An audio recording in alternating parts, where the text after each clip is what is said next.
Let's go to the library. To the library. Vamos a la biblioteca. Let's go to the library. Let's go to the library. Let's go to the library. Let's go to the library.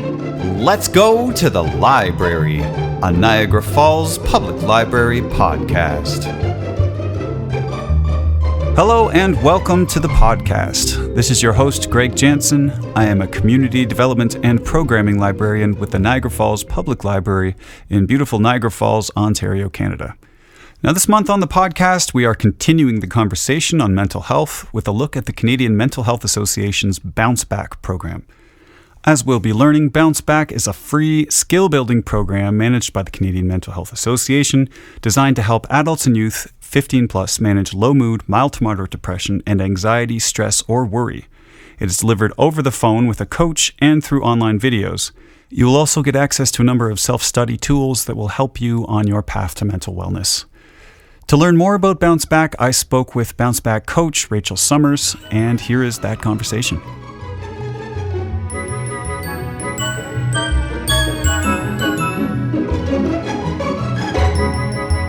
All right, and joining us is Rachel Summers from the BounceBack program. She's a coach with BounceBack. And Rachel, thank you for joining us today. Thank you so much for having me. So what is the BounceBack program and how does it work? Yeah, so BounceBack is a completely free program that's managed by the Canadian Mental Health Association, or CMHA. And it's designed to support people in learning practical tools or skills for reducing low mood, stress, or anxiety. And how it does that is by combining self-help materials that are grounded in CBT or cognitive behavioral therapy alongside one-on-one telephone coaching sessions. And these materials are available both online through videos, through ebooks, as well as through physical copies that can be mailed out to our program participants' home for them to keep. So the materials are completed in the participant's own time, whereas the sessions are held within a 6-month coaching period to really just provide a function of support, clarification, and accountability through the process. Nice. And so that's your role with the organization would be as a coach would be a BounceBack coach, participants. Yes. Right. And when you say people and participants, so who are those people? Who can access BounceBack? Are there age restrictions or any other kinds of restrictions as to who can access it? Yeah, so right now it's anyone ages 15 and over. And you can access it completely online through the BounceBack website, as well as more of the traditional route of making an appointment with your primary care provider and receiving referrals and resources that way. That is the one limitation for the coaching sessions, is to have someone that's overseeing your care. So that could be a nurse practitioner, a general practitioner, a psychiatrist. But someone is overseeing that. And the program is available, of course, in Ontario, but it actually originally started in British Columbia a few years ago, expanded to Ontario, and most recently with donations from the Bell Let's Talk campaign, which is quite timely as we're recording this the day after Bell Let's Talk Day. It's available nationwide. Oh, wow. Really? In every province and territory? Mm-hmm. Oh, wow. Yeah. That's wonderful. So, I just actually noticed that I was thinking, I was on the BounceBack Ontario website, but Canadian Mental Health Association is all of Canada, right? So it had occurred to me that it's available everywhere. That's wonderful. Yes, you were saying, so in terms of accessibility and reaching everybody across Canada, what languages is BounceBack available in? Or can BounceBack coaching be available in? Yeah. So there are the two components, right? So the coaching and the workbooks. Right. And both formats are available in English, French, Farsi, Cantonese, Mandarin, and Spanish. Right. Oh, wow. So that means that both the coaching and the workbooks can be taken or provided in those languages. However, the coaching is available in many other languages, just thanks to our very diverse coaching staff.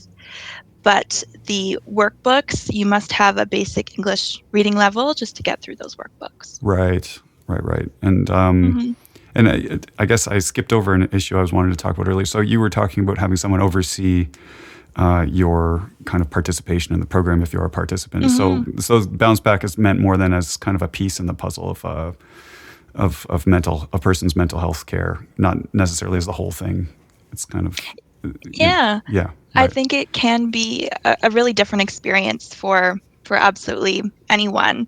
And even a lot of the work we're doing in Bounce Back is almost finding that recipe for your mental wellness Right. and what that might look like with Bounce Back within the program. And for some people, if it's a program like Bounce Back alongside medication or alongside yoga, alongside traditional psychotherapy, right? Right. There could be a lot of different components that benefit someone's mental health. Right. Right. And so this is kind of just a part of that. Okay. Yeah. And you've actually already answered my next couple of questions. So what mental health issues can Bounce Back help with? What clinical modality? You talked about cognitive behavioral therapy. Actually, last month we spoke with a clinical psychologist who told us all about cognitive behavioral therapy. So Okay. just a shout out listeners to are up anyone. to date. Yes, so anyone who's just joining us for episode 2, go back to episode 1 and you will get more information on CBT. So how is, you kind of touched on this, so how is Bounce Back? I'm curious about the coaching part, and being that you're a coach, you're in a good position to answer this. How is Bounce Back similar to or different to psychotherapy? No, The absolutely. coaching experience, I mean. For sure. So in traditional psychotherapy or counseling, there is a clinician, like a social worker, psychologist, registered counselor, who's responsible for both the teaching and support of the whole process, right? With Bounce Back, it really has that emphasis on the self-led learning with the added coaching sessions. So with the Bounce Back program, you almost think of these workbooks and the materials as that teacher, as that education piece. And then the coach is the guide. Right. Okay. I see. So it's very much kind of book focused, and the coach is more supporting that process of your And own it is self-learning. quite a flexible program, even in terms of the format and how you access it. So if people were listening to the podcast right now and went on our website, they could have access to all of the workbooks. There's I did see over that. 20 different topics. Yeah, so Right. these resources are always available for people to go through at their own pace, at their own leisure, to pick and choose if it's a particular topic that is most relevant. Right. So I'd say some of the most popular topics have to do with unhelpful thinking, overcoming sleep problems, or tackling avoidance. Interesting. So participants have the option of really just being in full control of what they are working on. So that is a completely valid way to access Bounce Back, is to go through it completely independently and just do the reading at your own leisure. For some people, the coaching component can be beneficial just to really problem solve some of these CBT exercises, right? You're learning these new skills independently, but the idea is that you're not just reading a book and somehow your life has changed, right? There is a practice and implementation period, and I think that is where the coaching can be really valuable. Of course. Just in terms of making that transition from paper to real world. Sure, it's human connection. Human connection and the particular circumstances that you're dealing with, right? That the workbooks are all standardized. Of course, there's thousands of people reading the same content. And I would say that people's experiences are actually a lot more similar than I would think. Interesting. I talk to people all over the province, all different backgrounds, ages, and a lot of it is very similar experiences and challenges that they're going through. Right. So even though there is that similarity, when we're having the coaching sessions, you can have that more specialized conversation about, I read this in the workbook, but for me, it shows up in a relationship with my partner, or I'm late to work, I'm having trouble keeping up with things. So it has that personalization that I think can be really validating. Of course. Yeah, because it's interesting how that's kind of the nature of mental health issues, I guess. Everybody's, not everybody, but many people are suffering silently. They say 1 in 20. I'm sure with the pandemic that number, 1 in 5, 20%. I'm sure with the pandemic that number is probably a bit higher. But yeah, each person might experience that a little bit differently depending on their own circumstances in their life. So I see the value for sure in having that human connection there. Yeah, and I know one of the topics we wanted to talk about was just the mental health issues that BounceBack can address. Which, you touched on it, but please feel free to go into that further. Yes. Yeah, I think it's really important to know that a diagnosis or a label is not a requirement to be eligible for this program That's a good or point. to benefit from the program. Mm-hmm. Right. So if you see our wonderful marketing materials and the website, it says it's targeting mild to moderate symptoms of depression and anxiety, which is true. But I really think that absolutely everyone can benefit from the life skills that you're learning in the program. Right. It is very accessible, and it's just a valuable skill to be able to have that self-awareness, that reflection, maybe develop some healthier routines, learn how to cope with discomfort or uncertainty. Right. So I would definitely want people to feel very welcome to the BounceBack program, and know that there are no really limitations to how good you are feeling. That, I sometimes have that experience with participants that say, well, someone's probably feeling worse than me, and I don't want to take up the space. But, everyone is welcome to try, and you are often quite surprised with what you can take away. Even just having that time for yourself, right, to focus and work on yourself can be quite valuable. Absolutely. Yeah, that's interesting. Yeah, that's kind of like, our guest last month, Susan, she was talking about CBT as trying to kind of foster this clear view of things as opposed to wearing rose-colored glasses to kind of, look at the evidence of your situation. And I could definitely see that being a valuable kind of life skill that people, that could come in handy and which is why CBT is said to be effective for so many different types of things, as she was discussing as well. So that's wonderful. Thank you for that piece of, because that might be a barrier that people might impose upon themselves if they're not feeling bad enough. It's just intimidating. Right? You don't know. It's intimidating to ask for help and to know where to start. Yeah. And I think that's where BounceBack is neat, because it offers so many different avenues to access the support. Right? Just the workbooks, with the coaching.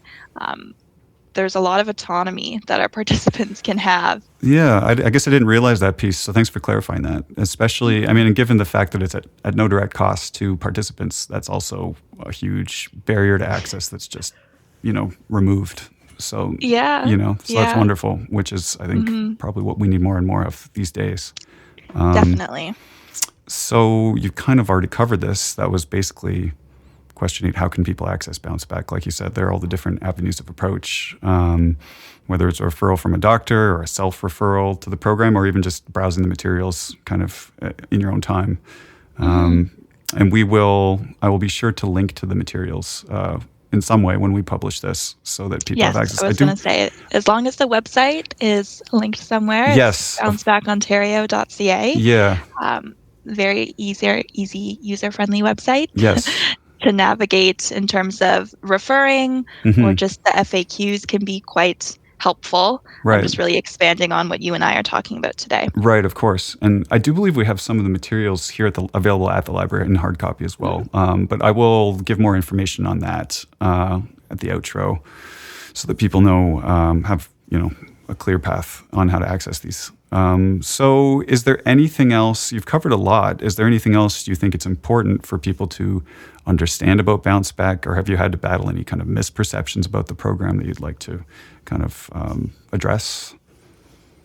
Yeah, I think it's something that I've emphasized already, but what I think really sets the program apart is the format and the accessibility in terms of the no cost, the lack of cost, the lack of barriers to access care. And I think that really allows participants to be engaged in their own healing and recovery in a way that aligns with really clear and evident progress. So our role as coaches is to guide and support our participants, but provide that function of accountability of checking in, how did this go? Can we edit your plan? What can we shift to make this more achievable for you? A lot of those questions. And while the program length is finite, the coaching sessions are held within a 6-month period. Our goal is not to fix participants, right? To have them come into the program and leave new people, right? That's not the expectation.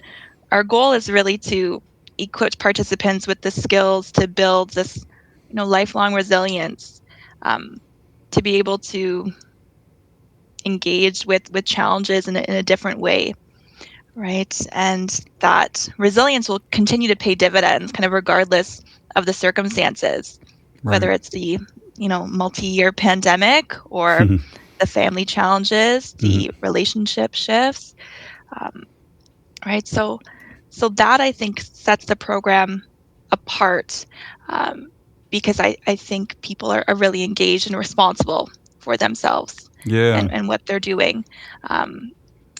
But there are limitations to the program as well, right? As much as I'm an advocate for it, our coaching sessions are half the length of your traditional psychotherapy session.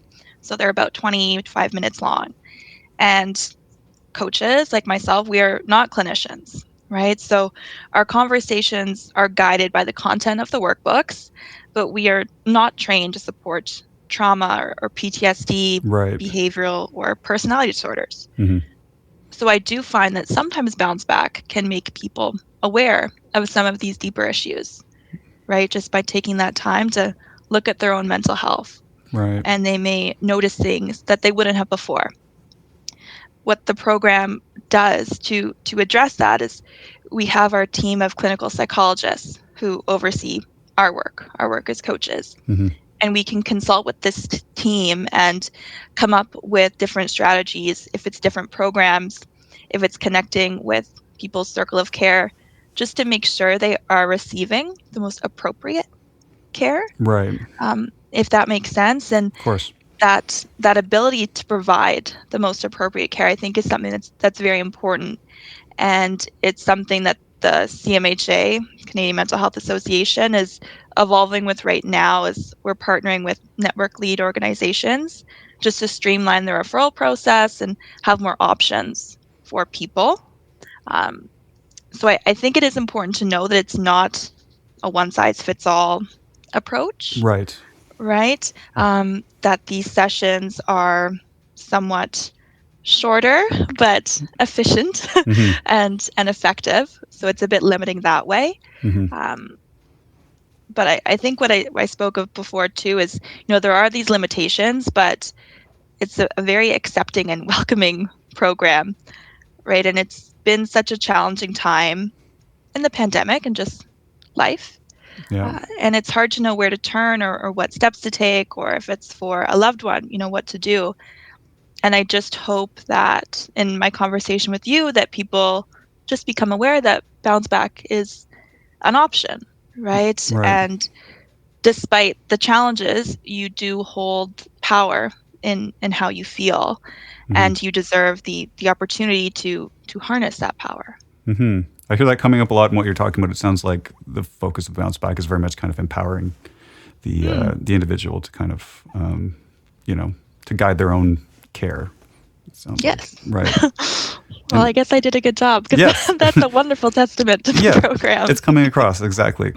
So one question, you touched on the fact that, you're not a psychotherapist per se. So what kind of training do BounceBack coaches have to prepare them for these coaching sessions?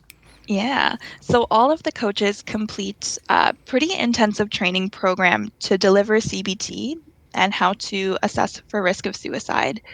And this is done within the first few months of onboarding as a BounceBack coach. So we are trained and overseen by the registered clinical psychologists who are part of our team, who I had mentioned. They consult with us. They really help guide some of the more challenging cases that we may have.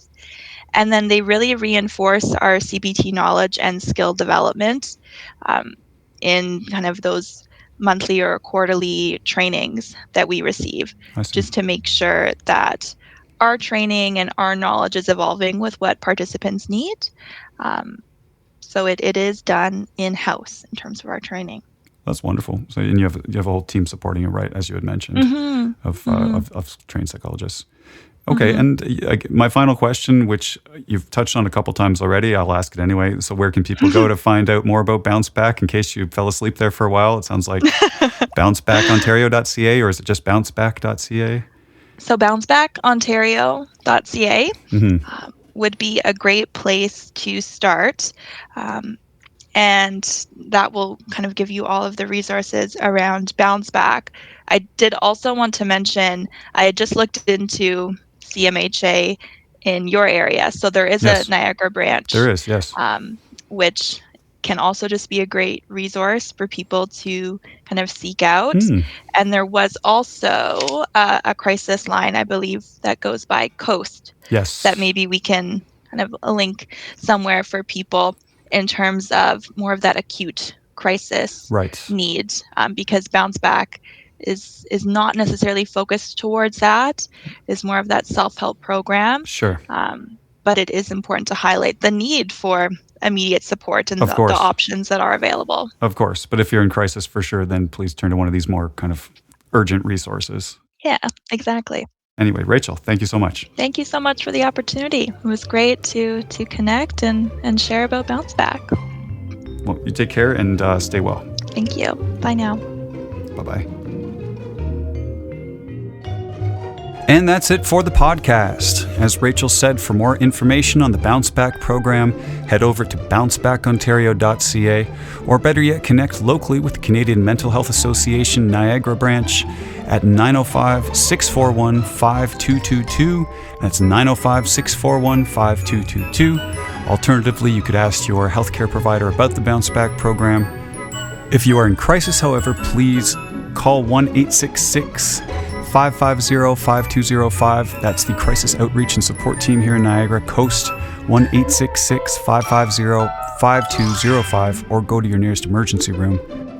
We do have some of the BounceBack videos available in DVD format in a few different languages available at the library. You can access those at nfpl.info/podcast-ep2-bounceback. That's nfpl.info/podcast-ep2-bounceback.